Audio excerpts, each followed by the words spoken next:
요한복음 12장 12절부터 19절까지 교독합니다. 12절 제가 먼저 읽습니다. 그 이튿날에는 명절에 온 큰 무리가 예수께서 예루살렘으로 오신다는 것을 듣고 종려나무 가지를 가지고 맞으러 나가 외치되 호산나 찬송하리로다. 주의 이름으로 오시느니 곧 이스라엘의 왕이시여 하더라. 예수는 한 어린 나귀를 보고 타시니 이는 기록된 바 시온 따라 두려워하지 말라. 보라 너의 왕이 나귀 새끼를 타고 오신다 함과 같더라. 제자들은 처음에 이 일을 깨닫지 못하였다가 예수께서 영광을 얻으신 후에야 이것이 예수께 대하여 기록된 것임과 사람들이 예수께 이같이 한 것임이 생각났더라. 나사로를 무덤에서 불러내어 죽은 자 가운데서 살리실 때에 함께 있던 무리가 증언한지라. 이에 무리가 예수를 맞음은 이 표적 행하심을 들었음이러라. 바리새인들이 서로 말하되 볼지어다 너희 하는 일이 쓸데없다. 보라 온 세상이 그를 따르는도다 하니라. 아멘. 아멘. 요한복음 7번째 시간, 고난의 영광, 고난의 영광이라는 제목으로 하나님의 말씀 전하겠습니다. 이솝 우화 중에 개구리 임금님 이야기가 있죠. 호수에 사는 개구리들이 왕을 좀 달라고 제우스 신한테 부탁을 합니다. 제우스 신이 너희들끼리 평화롭게 잘 살아. 뭐 꼭 왕이 필요하니? 그런데 개구리들이 아주 강청을 하니까 막대기를 하나 던져주죠. 처음에는 왕이 생겼다고 좋아합니다. 근데 막대기가 아무 생명력이 없으니까 투덜거리면서 우리에게 생동감 있는 왕을 달라고 강청을 합니다. 그때 제우스가 개구리를 한 마리 던져줍니다. 근데 개구리는 뭐 우리랑 똑같으니까 이건 우리의 왕이 될 수 없다라는 것이죠. 다시 한번 우리보다 강한 왕, 우리를 복종시킬 왕을 주십시오. 때를 씁니다. 어떤 이야기에서는 뱀을 주었다고도 하고 어떤 이야기에서는 황새를 주었다라고 하는데 그 황새를 줬을 경우에는 천적인 뱀을 잡아주니까 굉장히 좋아했거든요. 근데 얼마 있다가는 황새가 그 개구리들만 다 먹어버리죠. 또 어떤 이야기에서는 뱀을 던져줘요. 그러니까 개구리들이 굉장히 좋아하죠. 강하고 그리고 그 앞에서 복종을 하게 되니까요. 얼마 뒤에 모든 개구리들을 다 잡아먹고 맙니다. 자유롭게 살아가는 인간에게 왕이 얼마나 무서운 존재인지를 성찰하게 만드는 우화입니다. 이스라엘 백성도 왕을 달라고 아우성쳤습니다. 그때 하나님 주신 말씀이 사무엘상 8장 18절입니다. 시작. 그날에 너희는 너희가 택한 왕으로 말미암아 부르짖되 그날에 여호와께서 너희에게 응답하지 아니하시리라. 인간 왕은 한계가 있다라는 것이죠. 하지만 인간을 창조하신 하나님은 한계가 없죠. 진정 사람을 감동시켜서 통치하실 수가 있습니다. 창조주 하나님은 아무도 눈치채지 못할 정도로 겸손하게 다스리십니다. 숲의 맑은 공기처럼 유유히 흐르는 강물처럼 자연스럽게 우리를 다스리십니다. 이런 하나님을 닮아서 공기처럼 자기를 가볍게 비우는 왕만이 인간에게 환영받는 왕이 됩니다. 결국 예수님 같은 왕이 아니면 누구도 더 이상 인류를 다스릴 수 없습니다. 우리는 지금 현실 세계에서 그것을 보고 있습니다. 예수님은 어린 나귀를 타고 겸손하게 오셨습니다. 왕이신 예수님은 국가 공권력으로 통치하는 세상 왕들과는 다르십니다. 자신이 섬기는 백성을 자유롭게 해주시려고 자기 자신은 극도로 절제하고 목숨까지 내어주십니다. 예수님이 우리를 다스리시면 우리의 자유는 풍요롭게 확장됩니다. 주는 영이시니 주의 영이 계신 곳에는 자유가 있습니다. 자유를 누리면서 서로 사랑하며 살 때 가장 강한 교회, 가장 행복한 가정이 될 수 있습니다. 인간은 하나님께만 복종하도록 창조되었습니다. 하나님은 인간의 마음과 양심을 다스리십니다. 인간의 마음과 양심은 겸손한 왕에게만 다스림을 허용합니다. 그분의 뜻에 동의하고 자발적으로 순종하게 됩니다. 어린 나귀를 타고 와서 자기를 십자가에 못 박는 왕에게만 인간은 진정한 평안함을 느낍니다. 그리고 자신을 통치하도록 마음을 그분에게 열어드립니다. 예수님은 사랑과 공의가 뼛속 깊이 내면화돼서 이웃 사랑을 위해 자기의 목숨을 내어주십니다. 그분은 진정한 자유인이십니다. 그래서 로마 제국이 당시에 세계를 제패하고 있었지만 진정한 자유인인 예수님은 지배하지 못했습니다. 그래서 참된 자유인은 제국을 두려워하지 않습니다. 예수님은 죄와 사망의 법에서 우리를 해방시키시고 생명의 성령의 법으로 우리를 다스리십니다. 로마서 13장 8절입니다. 시작. 피차 사랑의 빛 외에는 아무에게든지 아무 빛도 지지 말라. 남을 사랑하는 자는 율법을 다 이루었느니라. 세상이 법으로 질서가 잡히고 교회도 성경이라는 법을 통해서 교회에 질서가 있고 평화가 있습니다. 그런데 중요한 것은 사랑하면 이 모든 법을 이룰 수 있다라는 것입니다. 사랑에는 두려움이 없습니다. 사실 예수님은 십자가를 앞두고 마음이 고민이 됐고 그리고 죽을 지경이셨습니다. 그래서 이렇게 기도하시죠. 아버지여, 나를 구원하여 이 때를 면하게 하여 주옵소서. 하지만 그 자리에 오래 머물지는 않으십니다. 내가 이를 위하여 이때에 왔나이다 결단하십니다. 그리고 오히려 아버지의 이름을 영광스럽게 앞서서 이렇게 마무리를 하십니다. 예수님은 죽은 자를 살리시는 생명의 주님이시지만 우리를 위해 스스로 생명을 내어주셨습니다. 예수님 표적 중에 가장 놀라운 표적하면 역시 죽은 나사로를 살리는 표적 아니겠습니까? 그 표적을 본 사람들이 예수님을 증언했고 예수님에 대한 소문이 예루살렘에 파대하게 퍼졌습니다. 그 명절에 수많은 사람들이 모여왔는데 그 표적에 대한 소식을 듣고 종려나무 가지를 들고 예수님을 맞이하게 됩니다. 오늘이 바로 그것을 기념하는 종려주일이죠. 호산나, 제발 우리를 구원하소서, 이런 뜻입니다. 이스라엘의 왕이요. 근데 이 이스라엘 왕이요라고 말하면 사실은 예수님께는 치명적인 피해를 입힐 수 있습니다. 당시의 왕은 로마 황제밖에 없었습니다. 그런데 예수님을 왕이라고 부른 것 때문에 나중에 빌라도가 기소할 때 그 고소장에 유대인의 왕이라고 기록이 됩니다. 바로 이 사건과 관계가 있는 것이죠. 예수님은 겸손의 왕으로 어린 나귀를 타고 오셨습니다. 구약에 예언된 말씀을 성취하신 것입니다. 예수님 제자들은 깨닫지 못하다가 나중에 십자가와 부활의 영광을 보고 나서야 깨닫게 됩니다. 그리고 바리새인들은 여론이 예수님께 크게 기울게 되자 위기감을 느끼게 됩니다. 그런데 여론이라는 것은 믿을 만한 게 못 됩니다. 이후에는 예수님을 십자가에 못 박는 쪽으로 기울게 됩니다. 죽은 나사로를 살리신 표적을 본 사람들이 예수님을 증언한 것처럼 우리 또한 복음의 증인으로 살게 됩니다. 증언은 자기가 보고 들은 것을 말하는 것입니다. 자기가 경험한 하나님을 나누는 것입니다. 이러한 간증은 영혼을 구원하는 강력한 능력을 발휘합니다. 교회에서 계속 새 가족들이 오고 계신데 무엇을 듣고 교회에 오실까요? 성경에 기록된 하나님의 말씀이 우리를 구원해서 천국을 준다는 그 말씀과 함께 이 말씀이 내 삶에 이루어진 것을 간증하는 그 전도자들, 간증자들을 통해서 오게 되는 것입니다. 이렇게 간증은 영혼을 구원하는 놀라운 능력을 발휘하게 됩니다. 나사로가 다시 살아난 것을 보고 많은 사람들이 예수님께 몰려듭니다. 얼마나 많은 사람들이 오는지 온 세상이 예수님을 따를 기세입니다. 이때 위협을 느낀 사람들이 바로 제사장들과 바리새인들, 종교 지도자들입니다. 그들은 예수님뿐 아니라 나사로까지 죽이려고 합니다. 왜냐하면 이 나사로 때문에 많은 사람들이 예수님을 믿게 됐기 때문입니다. 사람들을 살려야 할 종교 지도자들이 어떻게 하면 사람을 죽일까 하는 궁립만 하고 있는 것입니다.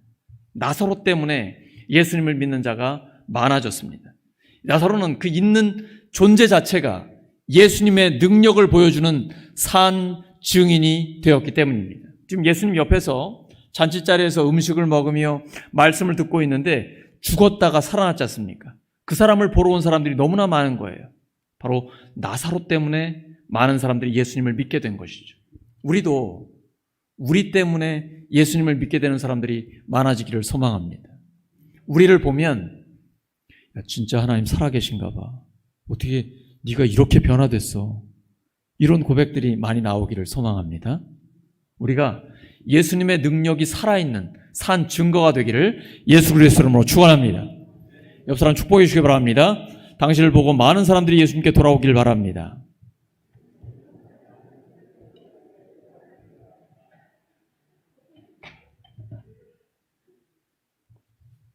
그런 말씀 들어보셨어요? 야, 널 보니까 진짜 하나님이 살아있는 것 같다. 놀라운 변화가 우리 삶에 일어나기 때문이죠. 근데 복음이 전해지는 곳마다 이러한 변화가, 역사가 나타나게 되는데요. 복음이 전해질 때 그곳마다 기억되는 여인이 있어야 한다라고 주님 말씀하셨는데 바로 예수님께 향유를 부은 여인입니다.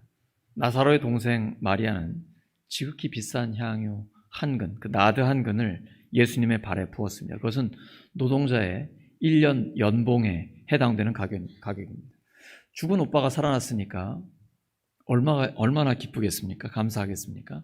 언니 마르다는 부엌에서 예수님을 위해 음식을 만들고 있고 동생 마리아는 예수님의 발에 향유를 부었습니다. 마리아의 헌신은 이해타산을 떠난 파격적인 것이었습니다.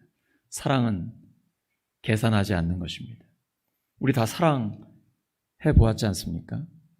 진짜 사랑하면 계산하지 않습니다. 우리 결혼하기 전에 사랑하는 여인을 위해서 아낌없이 다 부어주잖아요. 이제 결혼하고 나서 내 여인이 되면 신혼기가 지나가게 되면 그 다음에 이제 자녀들에게 아낌없이 사랑을 쏟아붓게 되죠. 사랑은 계산하지 않는다라는 걸 우리가 알고 있습니다. 죽었다가 살아난 나사로를 축하하고 죽은 자를 살리신 예수님께 감사하는 축제의 자리에 향유 냄새가 가득하게 됩니다. 그런데 그때에 마리아가 자기의 머리를 풀어서 예수님의 발을 씻게 됩니다. 근데 여인이 머리를 푼다라는 것은 굉장히 큰 슬픔을 표현하는 것입니다. 잔치자리에서 왜 큰 슬픔을 표현하고 있을까요?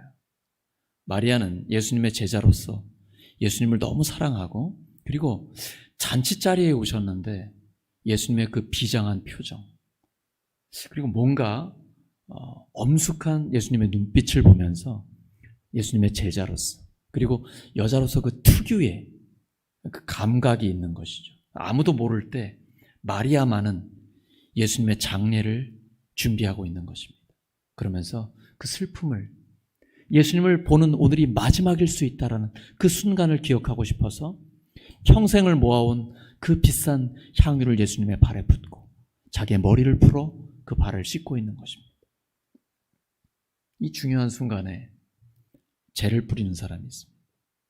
가룟 유다죠. 이 비싼 향유를 팔아서 가난한 자들을 도와야지 왜 낭비하고 있는 거야? 명분은 좋습니다. 가난한 자를 돕겠다는데 누가 뭐라고 하겠습니까? 근데 사실 이 사람은 평소에 헌금이 모이면은 그 헌금을 계속 유용했던 사람입니다.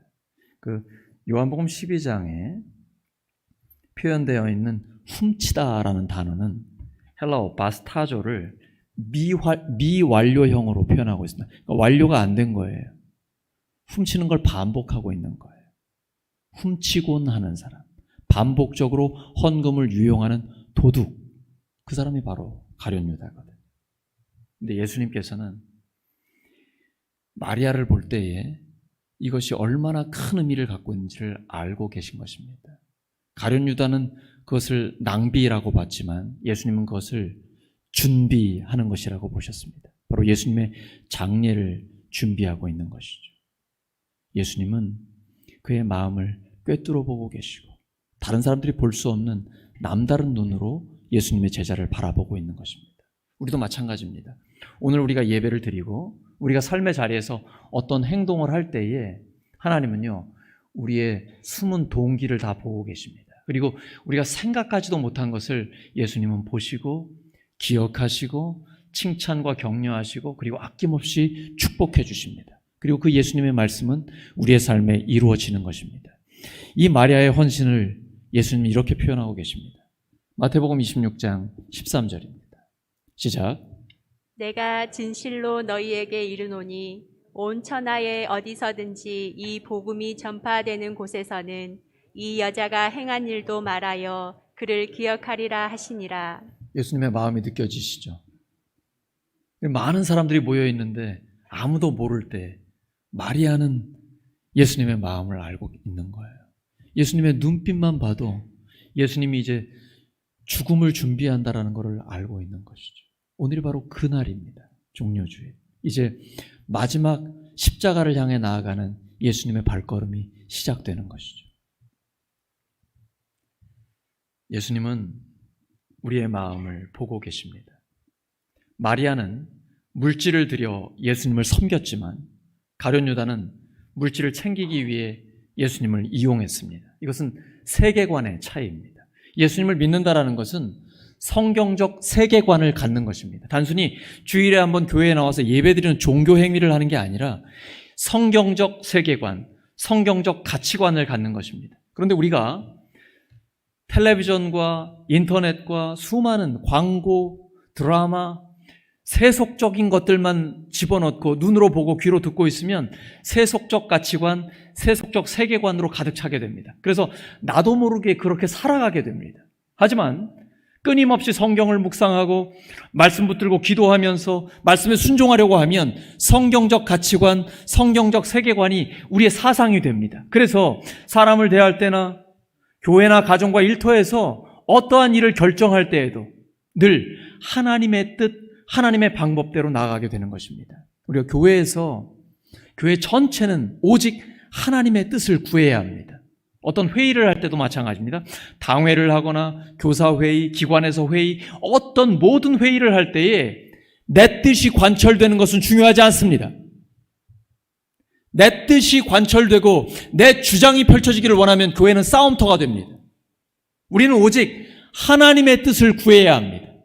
모든 회의는 하나님의 뜻을 구하는 회의입니다. 그래서 하나님의 뜻이 결정되면 그 뜻에 순종할 때에 교회는 하나님의 영광을 위해 쓰임받게 되는 것입니다. 예수님은 가룟 유다의 말을 들으시고 이렇게 말씀하세요. 가난한 자들은 항상 너희와 함께 있거니와 나는 항상 있지 아니하리라. 이 때에 대한 말씀을 하고 계신 것입니다. 지금은 예수님의 장례를 준비해야 될 비상시국입니다. 그래서 예수님이 우선입니다. 가난한 사람들은 항상 우리 곁에 있습니다. 그러므로 가난한 사람을 돕는 일은 우리가 항상 해야 하는 일입니다.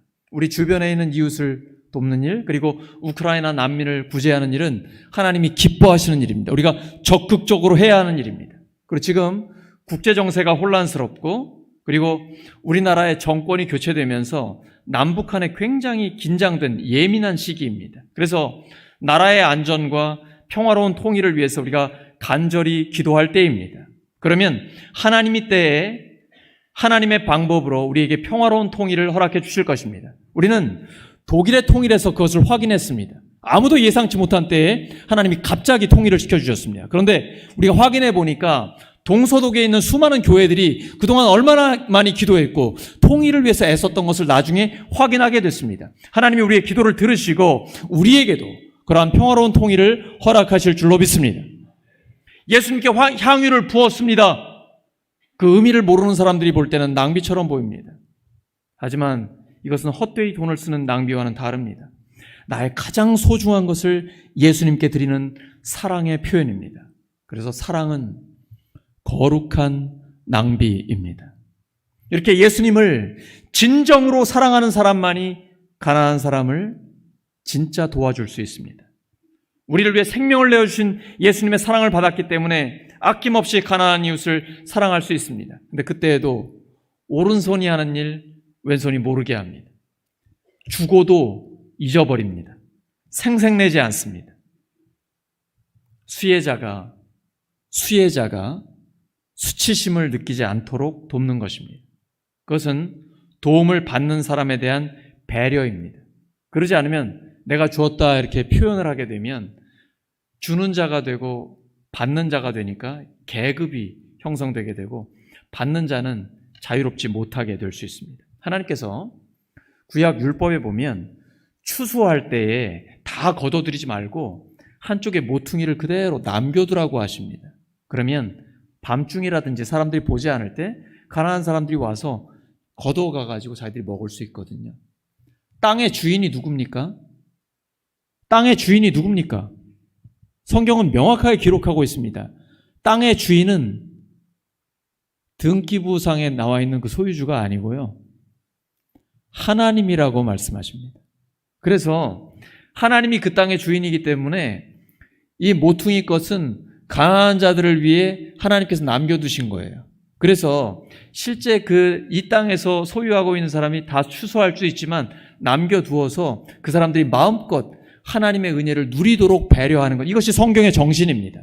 늘 성경은 가난한 자, 소외된 자, 연약한 사람들이 하나님의 도움을 받을 때에 기쁨으로, 감사함으로 받게끔 하십니다. 수치심을 느끼거나 비굴해지지 않게 하세요. 성경은 늘 약자, 가난한 자를 배려하고 있습니다. 예수님은 오직 너희를 위하여 하늘에 보물을 쌓아두라고 하셨죠. 여러분, 하늘이 어디입니까? 그 하늘이 어디에 있는 것입니까? 누가복음 12장 33절입니다. 시작.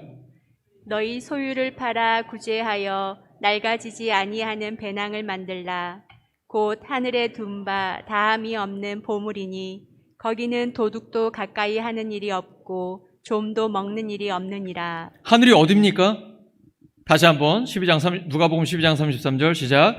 너희 소유를 팔아 구제하여 낡아지지 아니하는 배낭을 만들라. 곧 하늘에 둔 바 다함이 없는 보물이니 거기는 도둑도 가까이 하는 일이 없고 좀도 먹는 일이 없느니라. 구제, 하늘 연결되어 있죠. 바로 가난한 자들을 구제하는 것이 하늘의 보물을 쌓는 것입니다. 곧 하늘은 가난한 이웃의 배고픈 호주머니입니다. 우리가 은밀하게 구제할 때 하나님은 은밀하게 갚아주십니다. 왜냐하면 가난한 자들이 갚을 능력이 없잖아요. 하나님이 기억하시고 하나님이 갚아주십니다. 이것은 하나님의 약속입니다.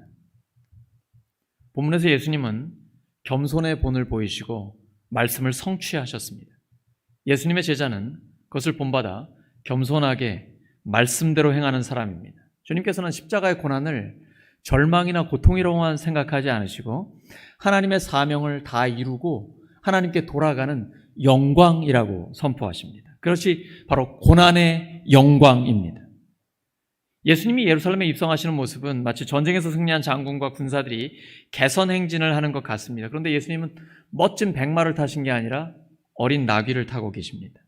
예수님을 따르는 제자들의 복장도 승리한 병사들 같지 않고 초라한 모습입니다. 어린 나귀는 이스라엘에서 주로 목동이 타는 것입니다. 근데 성인이 이 어린 나귀를 타면 발이 질질 끌리면서 좀 이상한 모습이 됩니다. 이것은 세상의 군왕과 하늘의 왕의 차이를 드러냅니다. 예수님은 겸손을 몸으로 보여주신 것이죠. 만왕의 왕으로 오신 예수님, 정복자나 통치자가 아닙니다. 자신을 낮추시고 생명까지 내어주신 분입니다. 부활하신 예수님을 하나님이 높여주시니까 온 땅에 있는 모든 사람들이 그 이름 앞에 무릎을 꿇게 됩니다. 자, 종려나무 가지를 들고 예수님을 맞이하는 군중이 예수님을 이스라엘의 왕이라고 외칩니다. 근데 이 왕이라는 외침 굉장히 조심스러워요. 하지만 예수님은 그것을 외면하지 않으시고 스가랴 9장 9절의 예언을 성취해 주십니다. 이스라엘의 이상적인 왕은 전쟁을 지휘하는 군주가 아니라 평화의 왕이라는 것을 보여주십니다. 바로 예언자들이 오랫동안 꿈꾸었던 그 미래가 실현된 것을 보여주시죠. 스가랴 9장 10절입니다. 시작. 내가 에브라임의 병거와 예루살렘의 말을 끊겠고 전쟁하는 활도 끊으리니 그가 이방 사람에게 화평을 전할 것이요 그의 통치는 바다에서 바다까지 이르고 유브라데 강에서 땅끝까지 이르리라. 우선 이스라엘의 왕은 보시는 것처럼 에브라임 그리고 예루살렘에서 병거와 말을 끊고 활도 끊습니다. 그러니까 내부적으로 호전성을 없애버려요. 그 다음 외부적으로는 평화의 메시지를 전합니다. 이것이 진정한 이스라엘의 왕이에요. 예수 그리스도께서는 오순절 성령 강림을 통해서 이집트로부터 메소포타미아에서 모인 사람들, 그 모든 사람들을 통해 평화의 공동체, 생명의 공동체를 이루셨습니다. 이제 여론이 예수님 쪽으로 크게 기울어집니다. 바리새인들은 위기감을 느끼게 되죠. 그들은 하나님보다 사람들을 더 의식하고 있습니다. 하지만 예수님의 제자는 여론을 의지하지 않고 하나님을 의지합니다. 오직 하나님의 뜻을 구하는 것이 하나님의 사람입니다. 예수님이 그러셨습니다. 사람을 의지하지 않으셨고 오직 하나님의 뜻만을 행하셨습니다. 십자가가 그 절정입니다. 한 알의 밀이 죽으면 많은 열매를 맺습니다. 그것은 땅 속의 드라마입니다. 예수님 자신이 한 알의 밀이 되고 성령으로 충만한 예수님의 제자들이 세계 곳곳으로 퍼져나가는 것을 말씀하고 계십니다. 요한복음 12장 25절입니다. 시작. 자기의 생명을 사랑하는 자는 잃어버릴 것이요 이 세상에서 자기의 생명을 미워하는 자는 영생하도록 보존하리라. 여기서 생명이라는 것은 이 땅에서 우리가 기본적으로 누리는 생명을 이야기합니다. 그래서 우리가 갖고 있는 기본적인 욕망들을 이야기하죠. 그런데 이 땅에서의 생명은 영원히 의미 있는 삶을 위해 희생될 때에만 그 가치가 극대화됩니다. 교회가 건강하게 살아있으려면 내가 바로 하나의 미랄이 됐겠다, 내가 바로 썩는 미랄이 되겠다라고 결단하는 그 개개인들의 결단에 달려 있습니다. 우리 모두가 예수님을 본받아서 내가 썩는 미랄이 되겠습니다라고 할 때에 그 교회는 건강하게 살아 하나님 앞에 서 있을 수가 있는 것입니다. 이제 6월절에 예루살렘으로 올라온 헬라인들이 예수님을 만나기 위해 찾아오게 됩니다. 빌립이 그 사람들을 보고 예수님께 가야 되는데 이 사람 신중한 사람이라 먼저 안드레에게 부탁을 합니다. 그런데 안드레는 오병이어 그 기적에서 본 것처럼 빌립이 주저할 때에 그는 어린아이의 도시락 그것만 가지고 바로 예수님께 가거든요. 예수님을 처음 만났을 때 베드로에게 내가 우리 그리스도를 만났다라고 증거한 것처럼 이 안드레는 주저함 없이 사람들을 예수님께 인도하는 사람입니다. 바로 이때도 사람들을 예수님께 인도했더니 예수님이 이방 사람들이 예수님께 나오는 것을 보고 이렇게 외치십니다. 인자가 영광을 얻을 때가 왔도다. 왜냐하면 구약에 예언된 그 말씀이 성취된 것을 보셨기 때문입니다. 메시아가 오면 유대인뿐 아니라 이방인들까지 하나님 앞에 나온다는 예언이 이루어졌기 때문입니다. 비록 헬라인 몇 명이 나왔지만 예수님은 그들을 통해 우리처럼 수많은 이방인들이 예수님께 나올 것을 지금 보고 계신 것입니다. 예수님께서는 이때에 십자가에 달리는 것을 영광이라고 표현하고 계십니다. 그리고 뿐 아니라 우리 예수님을 따르는 사람들도 한 알에 썩는 미랄이 될 때에 너희들도 주의 영광을 보게 될 것이다 라고 말씀하고 계십니다. 요한복음 12장 26절입니다. 시작. 사람이 나를 섬기려면 나를 따르라. 나 있는 곳에 나를 섬기는 자도 거기 있으리니 사람이 나를 섬기면 내 아버지께서 그를 귀히 여기시리라. 예수님께서 우리에게 예수님처럼 한 알의 미랄이 되라라고 말씀하십니다. 그 고생길을 왜 따라오라고 하실까요? 시편 23편에 보시면 그 시편 기자는 이렇게 이야기합니다. 내 평생에 선하심과 인자하심이 반드시 나를 따라온다고 말씀하세요. 하나님의 사랑과 하나님의 선하심이 내 평생을 반드시 따라온다라고 말씀합니다. 어떻게 이렇게 확신이 있을까요? 하나님은 하나님의 형상대로 우리를 만드셨고 그 형상을 잃어버린 우리 죄인들을 위해 예수님은 생명까지 내어주셨습니다. 그 사랑을 알고 있기 때문에 확신하는 것이죠. 하나님의 선하심과 하나님의 사랑이 우리의 평생에 우리를 따라오게 됩니다. 그 확신을 가지고 살아가시기를 예수 그리스도의 이름으로 축원합니다. 하나님의 사랑과 그리고 모든 것을 합력해 선을 이루어주시는 그 하나님의 선하심이 우리의 삶을 따라오고 있습니다. 끝까지 우리를 책임져 주시는 것입니다. 그래서 우리 보고 먼저 썩으라고 말씀하시는 것입니다. 하나님, 때깔 좋게 하늘의 미랄로 살아있으면 어떨까요? 보기 좋지 않을까요? 근데 한 알밖에는 없습니다. 이게 땅속에 심겨져 썩어서 쪼개지기 시작하면 하나님께서 하나님의 때에 수많은 열매를 맺어 주십니다. 주님 우리에게 지금도 말씀하고 계신 것입니다. 멀리 보라는 것입니다. 우리가 가는 길은 좁은 길이지만 생명의 길입니다. 고난의 길이지만 영광의 길입니다. 바로 그 끝이 주님의 부활의 영광처럼 예수님의 제자의 길 또한 그 끝이 영광의 길이기 때문입니다. 그래서 우리에게도 네가 바로 한 알에 썩는 미랄이 되라 라고 말씀하고 계십니다. 교회와 가정과 일터에서 우리가 썩는 미랄이 될 때에 그때 수많은 생명의 열매들을 하나님께서 맺어 주십니다. 우리가 좁은 길이지만 생명의 길이고 고난의 길이지만 영광의 길임을 바라보고 나아갈 때 하나님께서는 우리를 통해 이 약속의 말씀을 이루어 주실 것입니다. 그리고 예수님의 제자들이 그렇게 살았습니다. 예수님의 이름 때문에 매맞고 감옥에 갇히고 결국은 순교를 당했습니다. 그런데 여러분, 예수님 때문에 매맞을 때 제자들은 기뻐했습니다. 웃으면서 즐겁게 매맞았습니다. 여러분, 이제 우리 어릴 때는 학교 가면 매맞는 게 일이었잖아요. 그냥 그날은 맞는 거, 늘 맞는 게 일상이었잖아요. 지각해도 맞고 숙제 안 해도 맞고 뭐 수업 시간에 떠들어도 맞고 군대 가도 맞고 늘 맞았잖아요. 근데 여러분, 맞을 때 웃는 사람 혹시 보셨습니까? 남자들 중에 있어요. 가끔, 아주 가끔 있거든요. 맞으면서 이렇게 웃으면서 맞는 애가 있거든요. 이러면 더 못 때려요. 군대에서도 진짜 강한 애들은 맞을 때 그냥 버티거든요. 근데 여러분, 예수님의 제자들이 예수님 때문에 매를 맞아요. 핍박을 당해요. 근데 오히려 기뻐하는 거예요. 핍박하는 사람들이 진짜 이상하게 보는 겁니다. 힘은 거기에서 나오는 것입니다. 우리가 예수님의 영광을 위해 한 알에 썩는 밀알이 될 때, 진정 하나님의 영광을 위해, 예수님의 이름을 위해 나를 내어주고 내가 희생하고 내가 핍박을 당할 때에 진정 기뻐하면 하나님께서 영광을 받으시는 것입니다.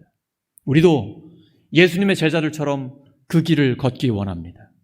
좁은 길이지만 생명의 길, 고난의 길이지만 영광의 길을 걷기를 원합니다. 우리 모두가 예수님처럼 하나의 밀알이 되어서 주의 영광 위에 쓰임받기를 예수 그리스도 이름으로 축원합니다. 말씀 정리합니다. 십자가의 고난은 부활의 영광입니다. 예수님 말씀하셨습니다. 아무든지 나를 따라오려거든 자기를 부인하고 날마다 자기 십자가를 지고 나를 따를 것이니라. 우리도 하나님이 맡기신 사명을 이루고 하나님께 돌아가는 것이 영광입니다. 복음의 증인으로서 겸손하게 말씀대로 행하며 오직 하나님만 의지하는 우리 모두가 되기를 예수 그리스도의 이름으로 축원합니다. 함께 기도합니다. 하나님 아버지, 말씀 주셔서 감사합니다. 십자가의 고난을 부활의 영광으로 바꾸신 주님, 저희들도 영광을 바라보며 예수님의 제자의 길을 걸어가기를 소망합니다. 저희들이 예수님을 닮은 제자로서 한 알의 밀알이 되어 희생하며 썩어져 갈 때에 수많은 열매들을 맺어주시는 그 하나님의 영광을 보게 하여 주시옵소서. 예수 그리스도의 이름으로 기도드립니다.